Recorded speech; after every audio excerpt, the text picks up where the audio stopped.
আর আমাদের যুবকেরা তো কথাই নাই, রাত 12টা পর্যন্ত ল্যাপের মধ্যে কুটকুট কুটকুট করে কি যে টিভি আল্লাহ ভালো জানে। কথা কন, রাত 2টা বেজে যায় মোবাইল টিপতে টিপতে।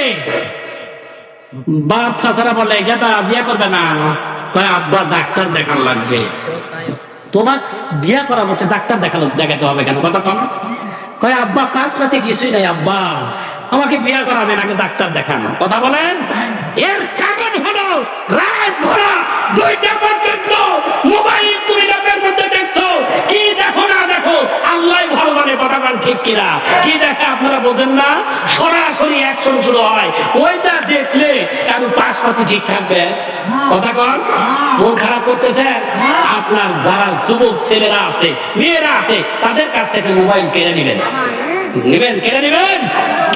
আর না হয় ওদেরকে বাটন ফোন কিনে দেন, কিন্তু কি নাম কি টাচ ফোন। বাপরে বাপ, টাচ দিলেই কাম। অ্যান্ড্রয়েড এই টাচ ফোন দিবেন না খবরদার। এইগুলো যদি দেন তাহলে 1 সপ্তাহ পর সার্চ দিবেন। তবে যদি আপনার ছেলে মেয়ে বাঁচতে পারে এই আগ্রাসন থেকে, যেই আগ্রাসনের কারণে বাংলার ঘরে ঘরে দামাল ছেলেরা আল্লাহর কোরআন বাদ দিয়ে, আল্লাহ রসুলের হাদিস বাদ দিয়ে নোংরা পথে চলতেছে। কথা বল ঠিক কিনা? আর কিছু যুবক ছেলেরা আছে তারা মোবাইলকে টাচ মেরে ফেলে দিয়ে আল্লাহর কোরআনকে আঁকড়ে ধরে, আল্লাহ রসুলের হাদিসকে আঁকড়ে ধরে জীবনটা স্বর্ণময় জীবন হিসেবে গড়ে তুলতেছে। চিন্তা বলেন ঠিক কিনা? আমার ভাইরা, এই জন্য নিজেদের ছেলেদেরকে একটু চেক দিবেন। রাজি আছেন? ফজর তারা তো পড়েই না, ফজরের নামাজে আসার সময় 2টা পর্যন্ত যদি জেগে থাকে ওর ফজর হবে? কেমন করে ঘুমাও তুমি, কেমন করে ঘুমাও তুমি, ফজর করে কাজা।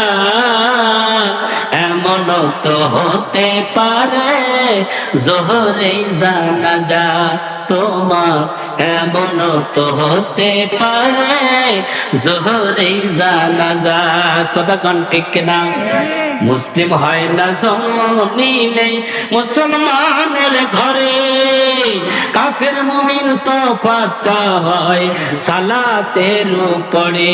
হে মানুষ সালাতের উপরে, মুসলিম হয় না জন্ম নিলে মুসলমানের ঘরে, কাফের মুমিন তো পাতা হয়, কাফের মুমিন তো পাতা হয় সালাতের উপরে। মানুষ সালাতের উপরে। কথা কোন ঠিক কিনা? বেনামাজির লাশ যখন, বেনামাজির লাশ কবরে রাখিবে যখন, দুপাশের মাটি চাপা দিয়া ধরবে রে তখন। বেনামাজি বিষাক্ত ওই সাপের সবর, বিষাক্ত সাপের সবর, বেনামাজির হবে সাজা।